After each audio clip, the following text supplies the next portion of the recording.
Giant's TCR and Canyon's Ultimate are the definition of lightweight aero race bikes.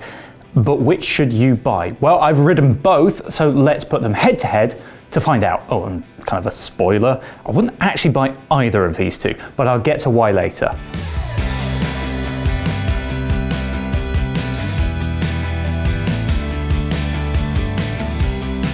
Let's start with weight, because a lightweight race bike has to, well, be quite light. The Canyon that I have is a size small. The Giant that I have is a size medium. I'm 173 centimeters on a good day. So these are the sizes that I kind of best fit from each brand. To make this fair, neither bike had pedals on it for weighing.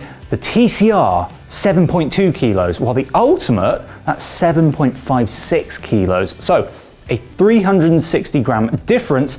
But where does that come from? Well, they've both got the same group set, but the TCR comes with a bigger 11 to 34 tooth cassette, whereas the Ultimate has an 11 through to 30. The Canyon, though, does have 50mm deep DT Swiss Arc 1400 wheels, which are 10mm deeper than the SLR 040s on the Giant. But if weight is your primary concern, well, the TCR takes the win.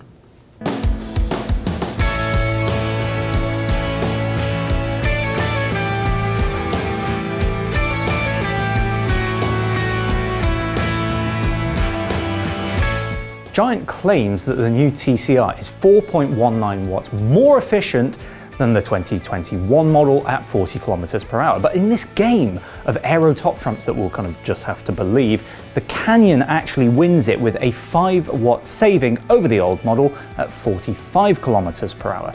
But there are a few things to factor in here. One, those are some tiny margins at rather high speeds, and well, two, they're largely meaningless as we don't know how the two bikes would compare to each other in a wind tunnel. So let's look at some of the more kind of practical features. Well, both come, as you can see, with nicely integrated front ends for a clean design that doesn't just add to the aero savings. I think they look pretty jazzy too. But Giant's move to hide the cables means that the new TCR is disc only. If, like our good friend Joe, you are a fan of the old rim squishers, you'll have to settle for the older frame set. Now, thankfully, it seems to be available still, and it's on a bit of a discount, which is tempting. Surprisingly, in a world that is moving back to threaded bottom brackets, both bikes use Shimano's press-fit BB86 design. Is that a good decision? Well, my colleague Simon would certainly think so, but if you would have preferred a threaded BB on one of these bikes, do let us know in the comments. Both bikes get their own D-shaped seat post, which does tie you into one design, but thankfully these seem to be good posts. And atop them, you'll find pretty good quality saddles. Canyon provides the Cell Italia SLR Boost Superflow with titanium rails, while Giant stays in-house with its own Fleet SL perch. Now, I've used both of these saddles quite extensively, and I really like both, so I can't really pick a winner here. And in fact, I'd call the whole kind of frame section a bit of a draw.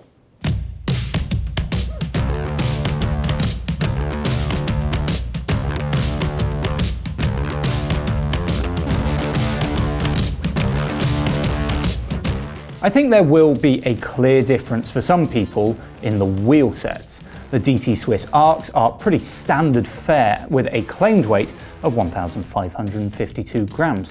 The 50mm deep rims use a 20mm wide hooked internal profile, which suits tyres widths of around 25 to 28mm.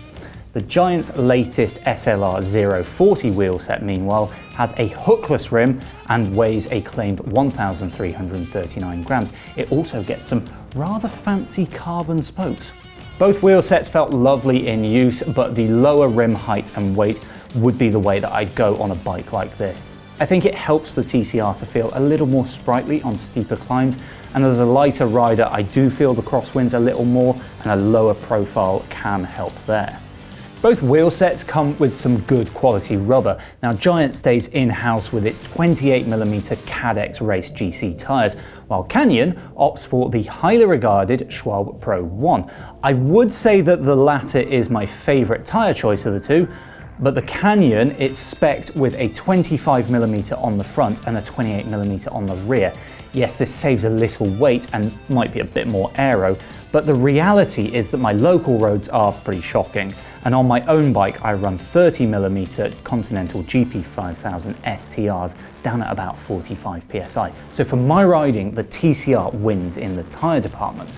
I do want to address the hookless thing quite quickly because it has been coming up a lot in the comments recently after a few crashes. Those got people worried, and I feel like if I don't address it here, I'm going to get called a hookless shill in the comments. I really don't want that. It's not the first time that we've seen hookless crashes or tubeless crashes, for example. The 2023 edition of Paris-Roubaix saw a number of riders suffer tubeless failures with tyres dismounting from rims. But tyres dismounting in crashes is not exclusively an issue for hookless rims. Some of the failures that we saw at last year's Roubaix happened to hooked rims. Likewise, I've crashed when my tubular tyre rolled off its rim in a cyclocross race, and a clincher tyre with an inner tube also won't remain securely attached in the event of a puncture either. Manufacturers often cite the benefits as being lighter rims, improved aerodynamics, and easier manufacturing when it comes to hookless rims. And many of us here at BikeRadar, myself included, have ridden and continue to ride hookless rims and tubeless tyres without any issues. But does that prove the equipment is safe beyond all doubt? Absolutely not. Maybe it is, or maybe we've just been lucky to not have any problems that push the limits of a particular combination. Those against hookless rims tend to suggest safety standards are not up to scratch.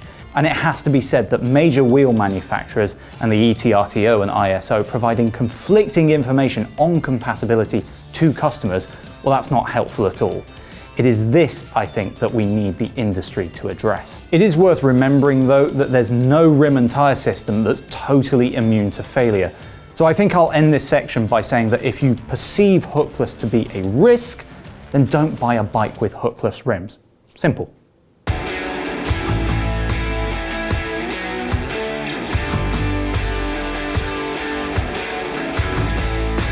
For years, power meters were often an add-on at this price point, but both Giant and Canyon introduced the tech as standard a few years ago, and I'm really glad to see this continuing. I'll say at this point that I haven't had the chance to test these units for accuracy. All that I can say really is that the data seems to have been consistent. What you get from Canyon is 4eyes precision single-sided unit. Now, I've had the various generations of this model for years, and as my pedaling is pretty nicely balanced, the left side only thing works just fine for me, but this could be different for you. Giant's offering is a bit of a step up, I would say. It's a dual-sided design that works really well, offering you that left-right balance if you want it, and a potentially more accurate picture of your true power output, rather than simply an estimation.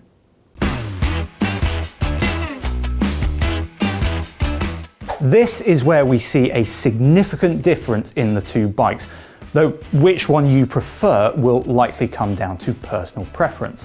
Canyon gives you a one-piece integrated design, while Giant opts for a more standard two-piece combo. To the TCRs first, you get a carbon bar and a pretty fancy stem. The stem has a channel on the underside to allow the brake hoses to hide from the wind, while allowing you to remove the stem if needed without the need to disconnect the hoses. The bar features a slightly flattened top, and it's got a modern design with flared drops, and I have to say that it's a very comfortable place to be. But then this size medium is listed as coming with a size 42cm bar, which is a tad wide for a modern race bike. But that is the measurement at the drops, and remember this has flared drops, so at the actual hoods it's a size 38. If you do want something else, Giant says a dealer might allow you to swap it when you buy the bike, but that is a conversation that you should have before buying. Same goes for the stem. The Ultimate CP0018 Cockpit is more interesting on paper. This is an integrated design which boasts width adjustment. That means not having to buy a new bar just because you want to go a bit narrower. The cockpit is also height adjustable without the need to cut a steerer tube, which I have to admit is pretty cool for a home mechanic. But, and this is a massive potential issue, if the stem size is wrong for you, you can't change it at the point of purchase or purchase a stem section aftermarket. This brings me to an important point which should help you decide whose approach is better. Before you go and buy a bike, I would say it's wise to do a pre-purchase fit unless you know exactly what you want. Otherwise, you could have an expensive component swap if the stock parts don't fit you. This is why I personally prefer Giant's setup. It's easy to get the sizes that you need, and there's simplicity and adjustability of the two-piece system. So, which would I buy? Well, this is entirely my opinion, but I wouldn't buy either of these bikes. At the time this video goes out, you can still get your hands on the 2023 TCR Ultegra Di2 at a discounted price of £4,639. And it's a very similar bike to the new one. Okay, you don't get the clean integrated front end, and the spokes on these Giant SLR1 wheels are metal rather than carbon, but surely the average recreational rider is going to be better off saving, what's that, 1,860 quid? Even a keen racer would probably make that money go further by, I don't know, hiring a coach and buying a ton of the top-end nutrition products. The same can kind of sort of be said for the Ultimate, because Canyon has a much better priced Ultimate CF SL8 Aero.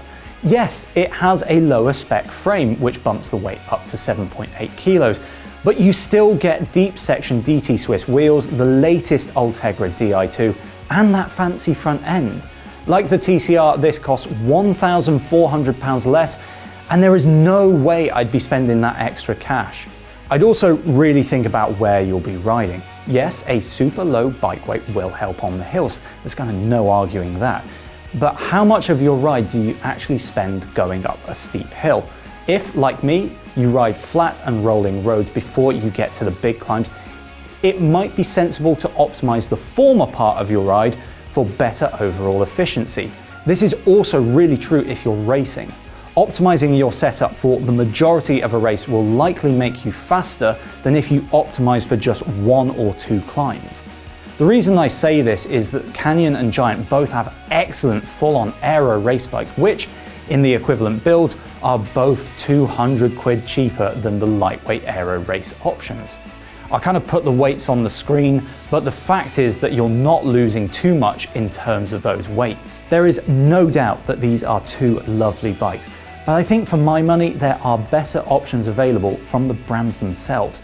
And I'd be going straight, I have to say, for that older TCR.